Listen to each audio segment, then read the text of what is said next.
Before starting this video, I do want to give a thank you to my patrons that support the channel. And if you would like to support the channel, there are some great benefits for you in the link down below. So with that, let's get into today's video. Hey, what's going on YouTube? This is Devin coming back at you with another video today on Pub Swamp MTG. And in this video, I want to discuss with you Korvold Faker's King. And so this is a very infamous commander for a lot of different people, whether you're talking about a casual setting.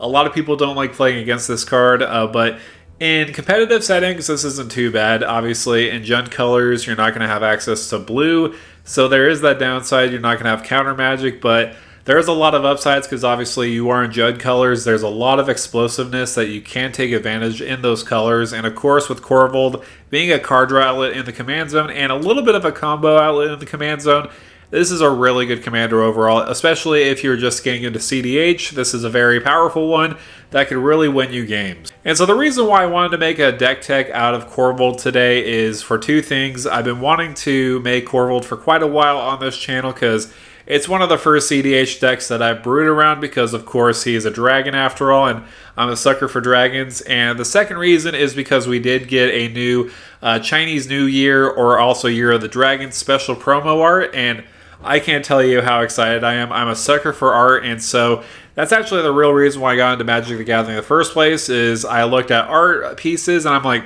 okay, this is cool. I want to get into it. And so Korvold Faker's King is a commander that I've been playing around for quite a while. Ever since it got released in that Brawl, I want to say the Brawl package for it. Like they had like a commander set, kind of commander set for Brawl packs.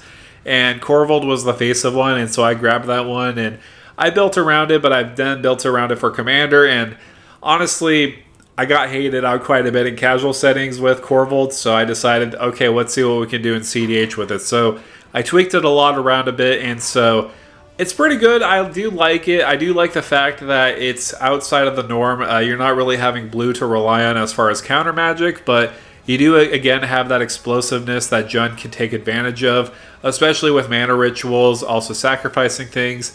So first, let's read what Korvold does if you haven't seen this commander before. So Korvold Faker's King for 2 black, red, and a green is a legendary creature, Dragon Noble, and it does have flying. When it enters the battlefield or attacks, sacrifice another permanent. Whenever you sacrifice another permanent, put a 1/1 counter on Korvold and draw a card. So obviously there's a lot of things that are going on with this. It has like a Titan-like effect that normal giants will have where when they enter the battlefield or attack, they will sacrifice a permanent. It's not a May ability, so as a requirement as far as sacrificing those permanents, you must do it whether it's a land you have on the battlefield or any other things. I will say I turboed out a Korvold a couple times and I only had like 1 mana rock and 1 land on the battlefield. And I just had to sacrifice one of those, so I only had 1 land on the battlefield. So, again, that's a pretty feels bad moment. But aside from that, you do get a lot of card draw and explosiveness out of Korvold, especially with Dockside Extortionist. This is obviously very infamous. Of course, Dockside being one of the best cards in the format. This just makes Dockside even better. But before I do get into that, I do want to give you an overview of what today's video is going to cover. So the first part of this video is I'm going to be talking about the combos of the deck. There are a lot of combos to discuss, of course, Korvold being the main combo within those combos, so to say, and of course, later on, I'm just going to talk about the rest of the deck, some utility pieces, and some reasons why I chose some other pieces, and then later on, I might just do some testing for hands, just to see what is a good starting hand, and what things to mulligan later on. So with that, let's first get started with some of the combos.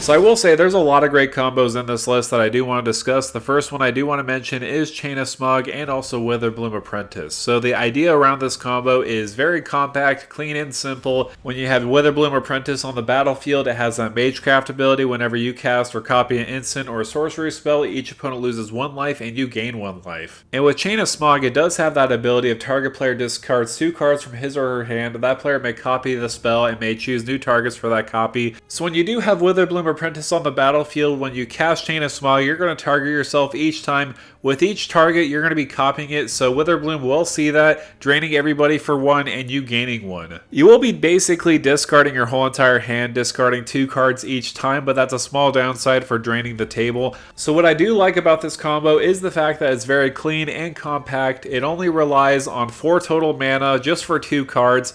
Same kind of rate with Tainted Pact and Thassa's Oracle. Obviously, Tainted Pact is instant speed. This is a little different, obviously, but for Golgari colors, this is great. I will say what I do like about Chain of Smog is the fact that it's not a dead card in our deck. If we don't have Witherbloom Apprentice on the battlefield, it does combo with another card with Stormkill and Artist. But what makes this really interesting, it kind of synergizes with our commander a little bit more, because whenever you cast or copy an instant or sorcery spell, you create a treasure token. So if you get the Chain of Smog combo going, you'd have basically unlimited treasure on the battlefield. And when you have treasure, that means you have card draw with Korvold. So with Korvold on the battlefield, you can sacrifice as much treasure as you need to draw your whole entire deck. You have all that mana to cast any one of those spells. Then you can later on find a win con. So again, I do like the versatility that Chain of Smog does offer with Witherbloom Apprentice and also Stormkill Artist. Another combo I do want to mention is Dualcaster Mage and also Twin Flame. This is a classic combo in the deck, basically making infinite Dualcaster Mages with Twin Flame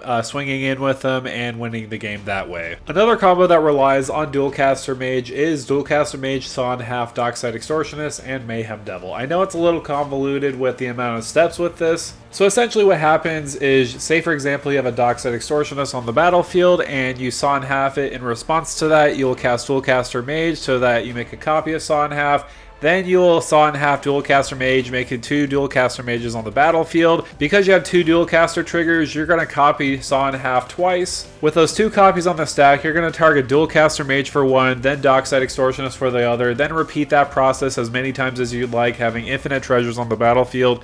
Then you could use Korvold, you could put it on the battlefield, you could draw basically your whole entire deck, and whatever left of treasure you do have, you can put a Mayhem Devil on the battlefield and ping everybody for the win. So that's essentially how it does go. All you really do need is Dockside Extortionist, Dualcaster Mage, and Sawn Half, and you're good to go. So what I will say, what I do like about all these cards is the fact that they work perfectly even without the combo. For example, Dualcaster Mage, if you want to copy an instant sorcery spell, you can. Sawn Half, you could copy a Dockside Extortionist or another card on the battlefield. And of course with Mayhem Devil, you're sacrificing things left and right, so you could ping stuff here and there. And that's why for me, while playing Korvold, I feel like I wanted cards that have multiple uses instead of like a one-time use. For example, Squee the Immortal and also Food Chain. I used to have it in this deck, not anymore, because outside of just the Food Chain and Squee combo, there's not really much going for them. So I did cut them out. I mean, you're more than welcome to have them in the list. So with all that said, let's now go to Moxfield. Let's discuss the rest of the deck and the game plan.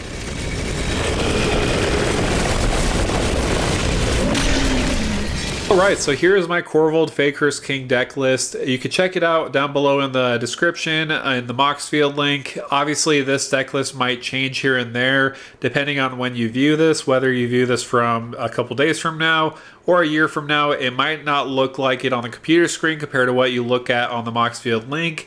So aside from that, I do want to talk about some easy includes, also some miscellaneous includes that are kind of questionable. I'm just kind of testing out the waters on some cards. So again, that's why some things may change here and there with my list. But this is my list that I'm trying out. And honestly, it's doing pretty well. I feel like I do have this in paper. So that's why you don't see some of the other dual lands. I do have a Badlands, but I don't have the rest of the dual lands. So I didn't have them in this deck personally. But the rest of the cards I do own in paper. So that's why you don't see other includes that you'd normally see in a CEDH deck list. But aside from that, I do want to talk about some miscellaneous includes, some includes that are probably questionable.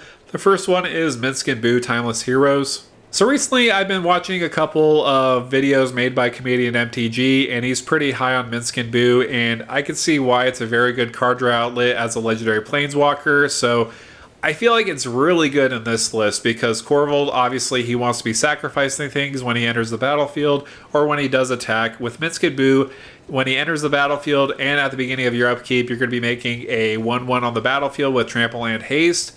And so what you can do is, if you do have this and Korvold on the battlefield, you can essentially swing in, sacrifice that hamster. I know it sounds really bad, but sacrifices must be done for Korvold to draw some cards. Or you could obviously sacrifice something else and put 3/1/1 counters on Boo so that you can make it a bigger threat on the battlefield.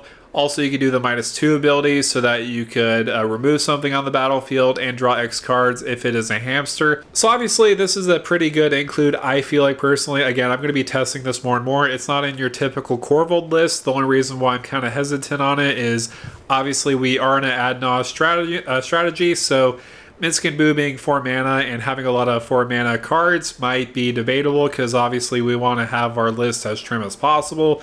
So again, this is debatable, but I feel like it could be potentially very good in the mid to late game. Another pretty interesting one I do want to point out is Natural Order. So this one is pretty debatable because again, like I mentioned previously, we want to make sure our list is very low mana cost wise, and so Natural Order being 4 CMC isn't the best, but I feel like it could actually catch people by surprise because, of course, if we do want to win the game, if we do have a mana dork on the battlefield, we could use Natural Order to sacrifice a mana dork so that we could get Dosen, the Fallen Leaf, on the battlefield so that we can protect our win con. And if we don't have our win con on the battlefield, we could potentially go for a Natural Order so that we could get a Teamer Sabertooth. That is one other combo in this deck that I did want to discuss with you, is because, of course, Dockside Extortionist is a very good card in this deck. I feel like having a 2-card combo with Teamer Sabertooth and Dockside is a no-brainer because, of course, we can make Infinite Treasure with Teamer Sabertooth, bouncing Dockside to our hand back and forth, so that we could eventually cast Korvold, drawing our whole entire deck, and winning from there. So that's why, personally, I feel like Natural Order is good, so we could get a couple different things like Dosen and also Teamer Sabertooth, and maybe not really anything else because, of course, they're just mana dorks that are green. So that's mainly it. I guess we could get Witherbloom Apprentice if we really wanted to, if we do have Chain of Smog in our hand. So again, there's a couple ways of using Natural Order in my opinion, so I feel like it's a very good fit. Of course, we are also on Necropotence. We do have Crop Rotation and also Emergence Zone so that we could potentially draw 36 cards and Crop Rotation into an Emergence Zone so that we could cast things at Flash Speed, so we could potentially win the game there. We could also use another card like, where is it? Final Fortune, there it is. So that we could get an extra turn sculpting the best hand we can with Necropotence. I used to not have Necropotence in my deck because I feel like it was kind of unnecessary having so much card advantage through Korvold and also the One Ring. I feel like it was kind of unnecessary, but seeing the light with those two different combos of using Final Fortune or also Emergence Zone has been really good.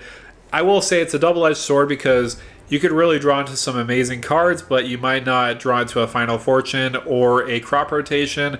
You might even actually draw into an Emergence Zone, which is what you don't want to do in the first place. So it is a high-risk, high-reward kind of strategy. I feel like this is best served, in my opinion, if you do also have what's the other one called? Born Upon the Wind. I feel like if you do have those three, I feel like you're probably set in stone there. So you do have to be in 4 or 5 color decks in order to have all 3 of those options with Necropotence. So that is there. So again, this is a high risk, high reward kind of strategy if you're really going to go for that Necropotence line. But again, it could be in your favor. Of course, we are also using Tainted Pact and also Praetor's Grasp so that we can steal somebody's Thassa's Oracle. There's another way to win there, and there's a lot of ways, surprisingly, to win in this deck that you could just kind of pop off out of nowhere.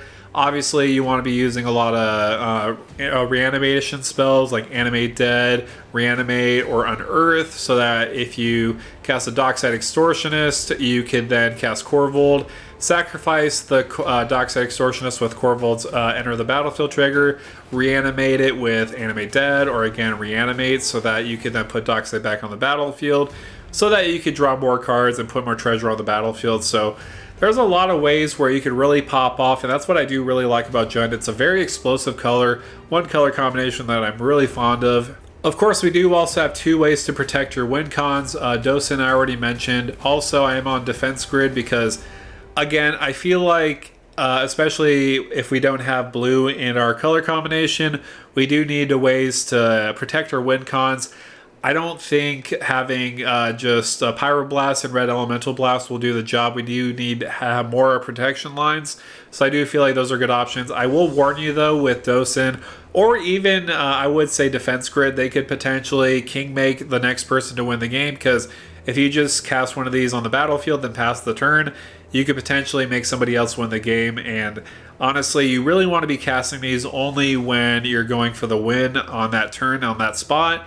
And so obviously be cautious as far as playing your win cons that way. But that's mainly it for the list. I mean, it's a pretty simple Korvold list. Of course, Minsk and Boo is a very interesting one that I do want to see more in the future how well it works. But aside from that, now let's go to opening hands.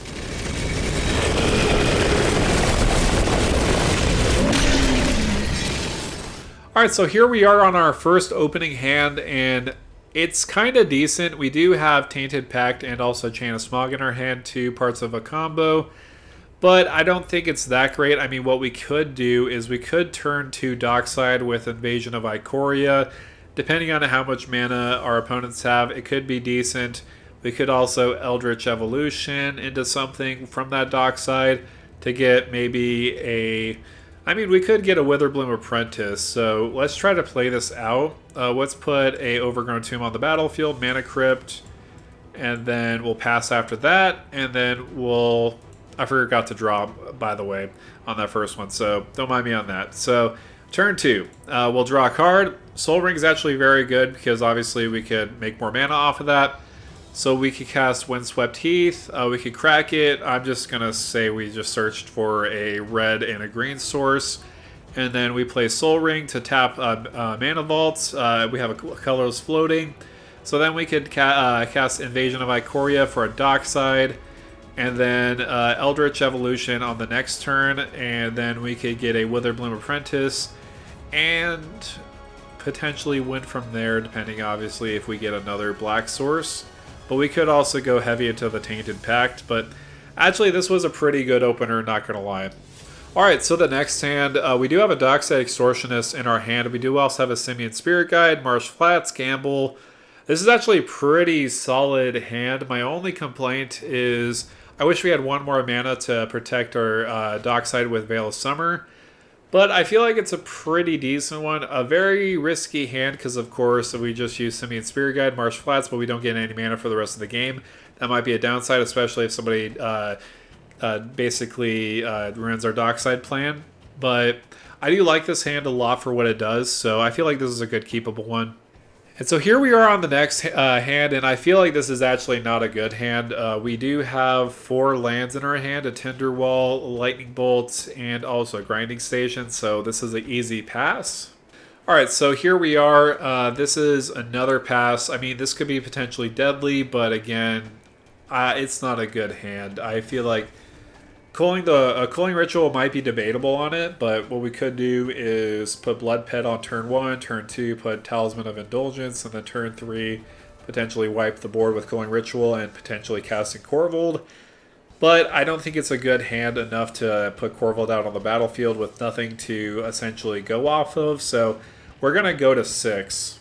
And I feel like this one is pretty decent. We can Imperial Seal on turn 1 so that we could get a Dockside into our hand. We do have a Defense Grid to protect our win cons. We do have a Ruthless Technomancer just in case if we do have Korvold getting extra juicy. So I do like this hand. We do also have a Veil of Summer to protect too. So this one is debatable. We do have 3 lands. We could get an Imperial Seal for a Dockside. So I like this hand. Of course, we do have to discard. I would actually... mulligan Ruthless Technomancer to the bottom just because I don't think we need it necessarily right now. But we do have a tutor, we do have a 2 protections and lands, so I feel like this is very good. Alright, so this is going to be the last test that we're going to be doing as far as hands, and I forgot to do turn orders, so I do apologize about that. So let's just say we are on turn 4 or turn 3. So for me personally, this is not a good hand because of course Reflecting Pool, we don't have any mana on the battlefield, so this is an obvious pass. So we're going to go to our new 7, and this is actually a pretty good hand. What we can do is turn 1 Ragavan or turn 1 Vampiric Tutor for a Dockside. Then we could also Diabolic Intent for that Dockside, or we could saw in half that Dockside if we really wanted to, cast Korvold and go from there. So this is a really good hand. We do have we have a good amount of options what we want to do depending on what the board state looks like. If people have a lot of artifacts on the battlefield or enchantments on the battlefield, we could really take advantage of that Vampiric Tutor so that we could cast Dockside on turn 2. Or if nobody has really any artifacts on the battlefield or any enchantments, we could go for the turn 1 Ragavan, swing away, get some treasure on the battlefield, and potentially tutor on for 2 different tutor spells with Diabolic Intent, sacrificing that Ragavan that might not be very good later in the game. So I like this hand a lot and what it does. So yeah, this is a very keepable hand for me.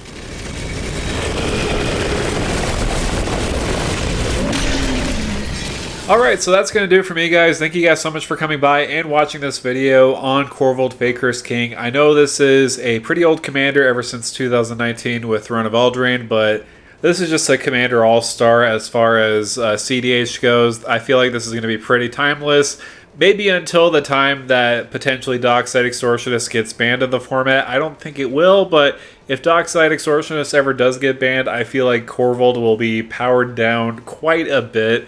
And I don't think it's going to be standing a chance after that. But again, since we do have Dockside Extortionist, Korvold is a very explosive commander that I found very enjoyable. Let me know down below in the comments, have you played Korvold? What is your play experience with him? I know from my experience, it could be a little different because I like to play more combos in my deck. So that's why you might see some different cards on this list compared to some other lists like the CEDH database. But again, let me know down below what are your thoughts and opinions. Also, make sure to like, share, and subscribe to the channel. And with that out of the way, thank you for stopping by.